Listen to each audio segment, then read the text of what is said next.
तर मी अश्विनी राठोड, पूर्वा राठोड 2022 मध्ये तुमचं सगळ्यांचं स्वागत आहे। मी बनवणार आहे तुवरची वांगी घालून सुकी डाळ। सुकी डाळ बनवण्यासाठी मी इथे 1 कप डाळ घेतली होती, ते 1 ते 1.5 तास आधी भिजवत ठेवली होती आणि मी इथे नाही का 150 ग्राम वांगे कापून घेतली। डाळीला मी आता 2 पाण्याने वॉश करून घेते। तुम्ही बघू शकता मी डाळ 2 पाण्याने धुवून घेतली आहे। कढई गरम झाली आहे, त्याच्यामध्ये मी 2 छोटे चमचे तेल घालत आहे। तेल गरम झालं आहे तर मी इथं 1 छोटा चमचा जिरा घालत आहे। मोठ्या साईजचा कांदा मी कापून घेतले होते ते घालत आहे। कांद्याचा थोडासा कलर चेंज होईपर्यंत आपल्याला परतायचं आहे।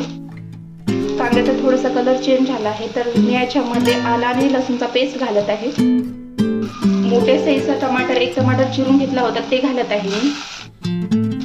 टमाटर शिजेपर्यंत परतून घ्यायचं आहे। तुम्ही बघू शकता टमाटर आपले शिजले गेले आहेत तर मी आता याच्यामध्ये वांगे ऍड करत आहे। ते वांगे मी धुवून घेतले होते। वांगे घातल्यानंतर परतून घ्यायचं आहे आणि 2 ते 3 मिनिटांसाठी वांग्याला तेलामध्ये फ्राय करायचं आहे।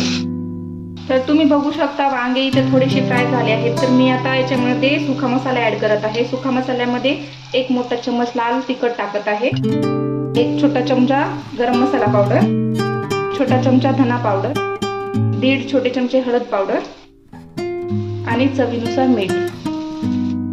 मसाले घालून झाल्यानंतर याला परतून घ्यायचं आहे।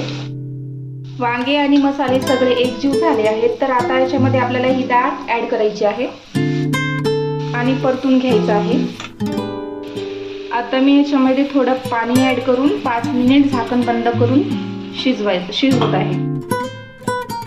5 मिनिट झाले आहे, मी गॅसचा फ्लेम बंद केला आहे। तुम्ही बघू शकता डाळ आणि वांगे दोन्ही शिजले आहेत।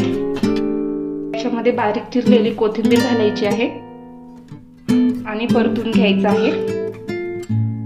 ही डाळ खायला खूप चविष्ट लागते, खूप टेस्टी लागते। आता मी याला सर्व करून घेत आहे।